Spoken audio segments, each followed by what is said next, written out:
Definición de la corrupción. La corrupción debilita la confianza, corrompe la democracia, aumenta la desigualdad social, la pobreza y la crisis ambiental.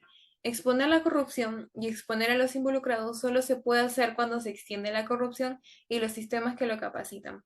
La corrupción adquiere muchas formas: funcionarios que reciben dinero a cambio de favores, agentes públicos que hacen mal uso de los recursos públicos o que otorgan beneficios a familiares, amigos, etc. Empresas que sobornan a políticas para acuerdos financieros. Existen muchos tipos de corrupción: corrupción política, corrupción económica, etc.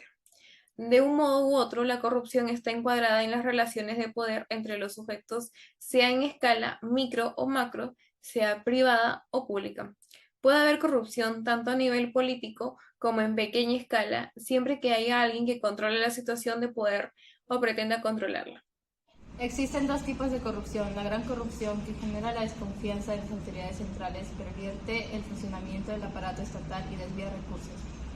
La pequeña corrupción tiende a movilizar pequeños montos de recursos económicos u otros bienes y que se ubican en el escenario procedimental de atención al ciudadano. En lo que sería causas y consecuencias, en lo que sean causas se puede encontrar la falta de valores como la ética, la honradez y la honestidad, el cual deja favoreciendo a los terceros y dejando al lado lo que son los servicios públicos.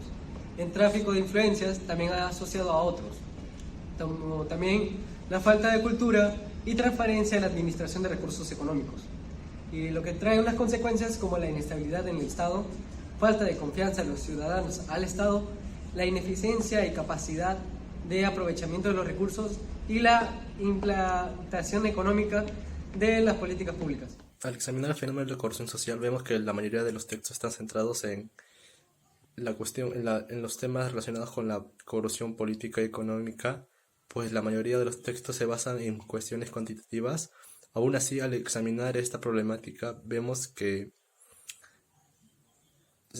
los datos que investigamos nos brindan ciertos resultados válidos que se basan más que nada en la corrupción y las redes sociales, la política, economía, religión, etnia, etcétera. Estos elementos creemos que son importantes para la identificación de la dimensión de este problema.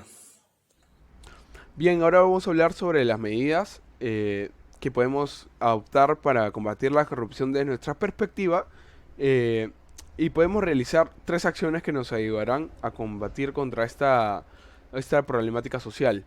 Número 1, impulsar o unirnos a ONG, organizaciones sin fines de lucro que combaten la corrupción. Como miembros voluntarios de las ONG, podemos unirnos a diferentes, ¿no? Y ser parte de las campañas que producen y organizan ellos, siendo así miembros del combate constante contra los distintos tipos de corrupción que hay y que vemos día a día en la sociedad, ¿no? En nuestra localidad. Informarnos e informar. La mejor lucha contra toda problemática es y siempre va a ser la información que tengamos, ya que tendremos un mejor punto de vista y una manera más acertada de decir las cosas, ¿no? De esta manera también podemos combatir la ignorancia que día a día azota la sociedad peruana y conforme a la política y sobre todo nuestros derechos y deberes cívicos, ¿no? Empezando desde ver noticieros, leer informes o el porqué de las protestas. Empezar por nosotros mismos siempre debe ser una solución, ¿no? De las más importantes.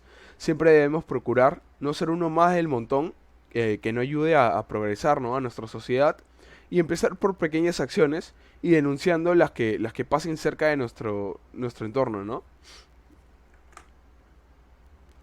Hola, Héctor. Como podemos apreciar en toda la información que brindamos de la corrupción, está muy asociada a la moral y los valores inculcados en casa. Lamentablemente, por falta de integridad, las personas que cometen este acto lo pierden.